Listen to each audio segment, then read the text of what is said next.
Chapter 24. Wedge's feelings about the briefing on Home 1 had started bad and quickly went to worse. It hadn't helped that he had no time to pull Admiral Ackbar and General Salm aside to work out some sort of compromise on Corin's case. Leaving him hanging is more of a disservice than disciplining him. Given the Admiral's apparent distraction with the briefing, Wedge assumed he would get no chance to make a case in support of Corin. Though he was a commander, he was the most junior officer in attendance at the meeting. He recognized several people besides Admiral Ackbar and General Salm, but by no means knew who all of those in attendance were. He noticed a knot of 4 Bothans, a general, 2 colonels, and 1 commander, up towards the front of the room, but could not name any of them. Clearly, though, they were in charge of the briefing, a point made abundantly clear when the junior officers moved through the room, downloading information from their datapads into those of the other officers. The Bothan general took the podium at the front of the room, and the lights above his audience dimmed. The Bothan's white fur became almost dazzling, and his golden eyes appeared to be made of liquid metal. Wearing an Alliance Army uniform and clutching a telescoping silver pointer in both hands at the small of his back, he began speaking in a soft voice that did not lack for intensity. "I am General Laren Crefay, and I am now going to brief you on the mission that will open the way to Coruscant for our valiant forces. If you will look to your datapads, you will see the basics on the installation we are to hit. You do not need to know where it is right now, but suffice it to say, possession of this base is the key to the Imperial core." Wedge did his best to follow the briefing. The world, codenamed Blackbone, was normal and habitable, but unlike Endor, save that it had no native lifeforms akin to the Ewoks. Initial survey teams sent out under the Old Republic had rated the world poor in mineral or otherwise exploitable wealth. A small base had been created there because the system proved useful as a plotting point for runs to the corporate sector and beyond, but being a crossroads in space was insufficient to spur much growth in commerce. Other than some experimental attempts at development, all of which failed when exotic research no longer earned generous investment tax credits under the Empire, the world was left largely alone. The Empire did expand the base and provide force shield projectors, but only so the rebellion would not find it an inviting target for transition into a sanctuary so close to the core. General Crefay gestured with an open hand. The base also supports 4 heavy ion cannons and has 2 squadrons of TIE fighters available to it. Wedge frowned. The defenses struck him as odd. Too much for an out-of-the-way world, but too little for a world that would put them perilously close to Coruscant. Vladet, a sector headquarters, had only had 4 TIEs on the ground, 2 ion cannons and a set of shields, but not enough power to bring both cannons and shields online at the same time.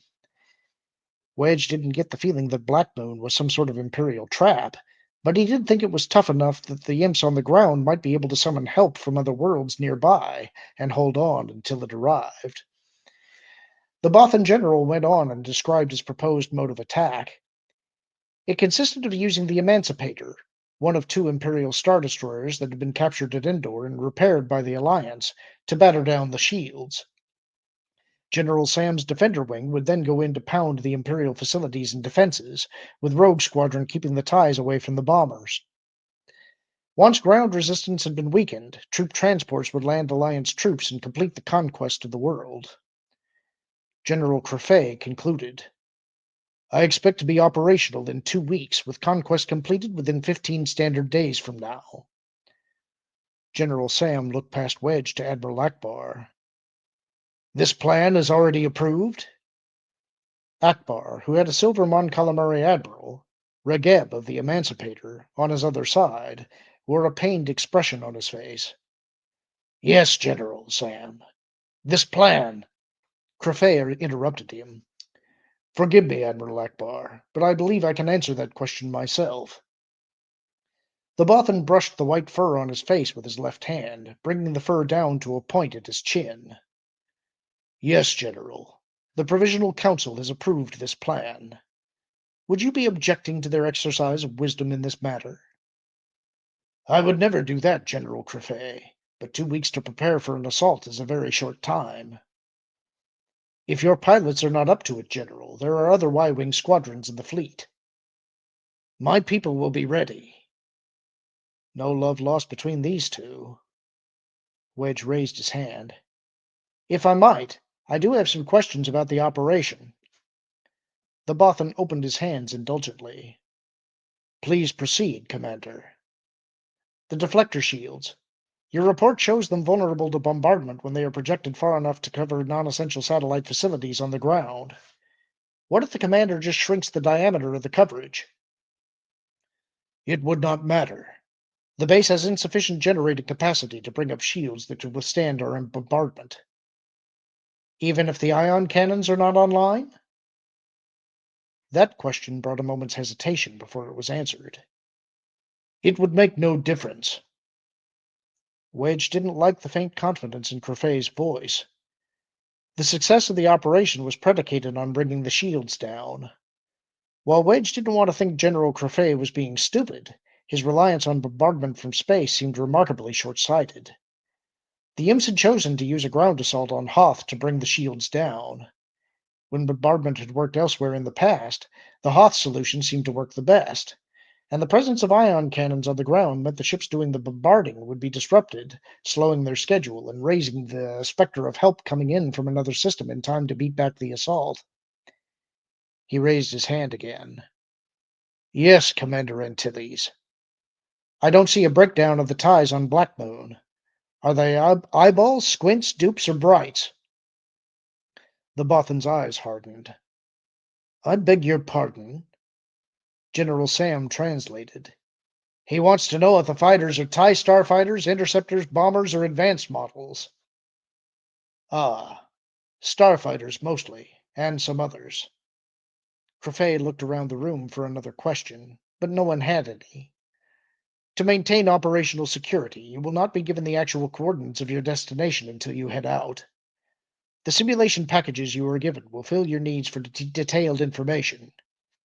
Isan Isard has stepped up her counterintelligence efforts against us, and without surprise, this mission will suffer. Without surprise, our people will suffer. Wedge shook his head. I don't like this. The Bothan general's eyes narrowed to golden crescents. Your likes and dislikes are immaterial, Commander. The Provisional Council has approved this plan, and that is enough.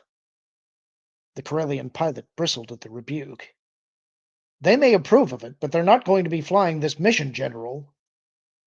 But I will be there, Commander, in the first transport, leading the way down to take Black Moon. Crofet's nostrils flared as if he were sniffing about for prey. I trust you do not doubt Bothan courage. How could I, when you Bothans take every opportunity to remind all of us that your people captured the location of and information about the second Death Star? No, sir, I do not. I trust you do not doubt the courage of my people. They'll do the mission, but I feel I have an obligation to them to make sure they're going to come home from it. Crofet's lip curled in a sneer. An obligation you have acquitted so well in the past, Commander Antilles. Wedge felt a fist tighten around his heart. The faces of all the friends and comrades he had lost throughout the rebellion flashed through his mind.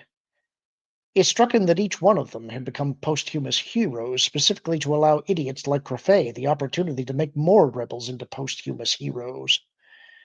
The ranks of the dead seemed endless, and inside a heartbeat the fire Wedge would have turned on Crofet was snuffed by the void that claimed those he remembered. Ackbar stood abruptly. I believe, General Crofet, that Commander Antilles' concerns are valid.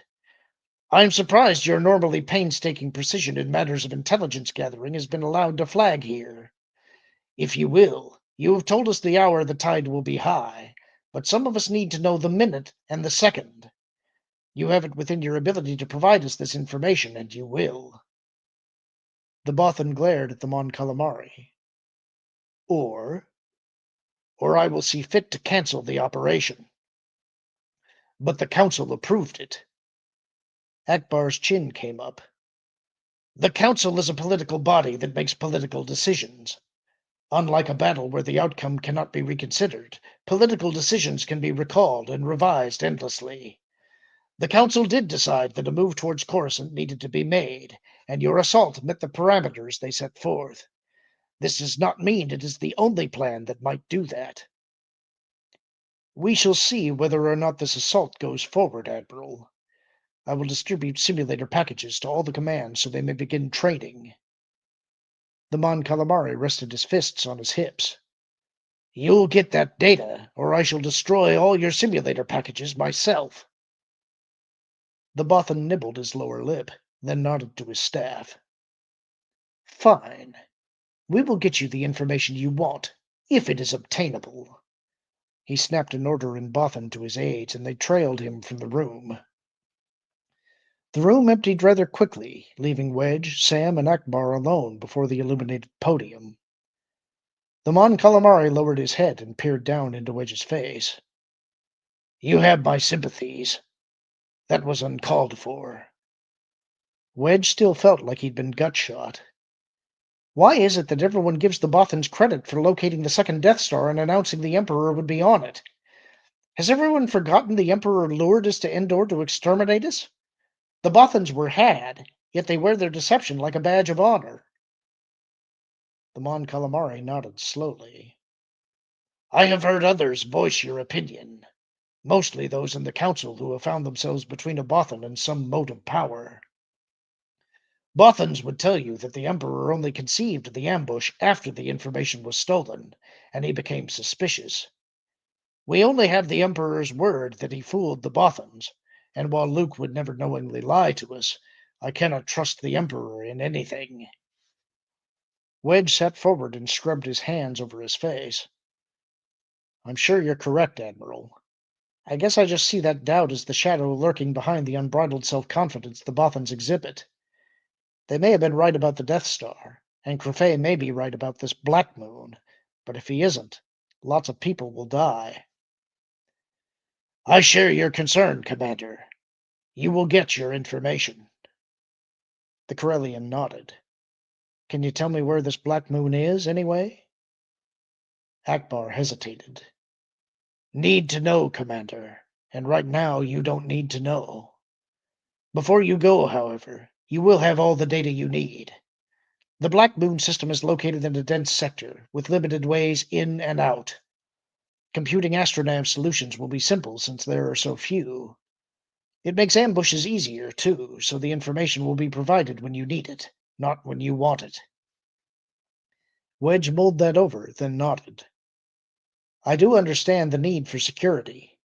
I don't like the limitations it imposes, but I understand them. The Mon Calamari's mouth opened in a low chuckle. We have progress.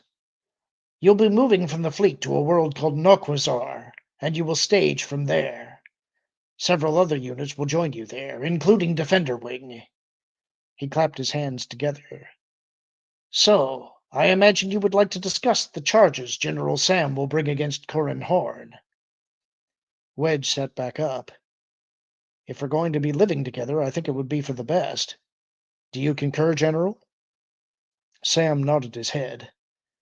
I agree, but let's save the trouble. Forget the charges. Excuse me? The balding bomber pilot held his hands up.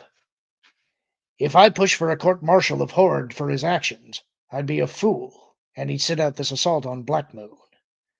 Sam's brown eyes contracted with disgust. I still think the whole of Rogue Squadron is out of line, but I think things are going to go badly at Black Moon. With Horn and the rest of your pilots there, maybe things won't end up becoming the nightmare that I'm afraid is going to haunt me for the next 2 weeks. And that's the end of the chapter. Hope you enjoyed it. Talk to you soon.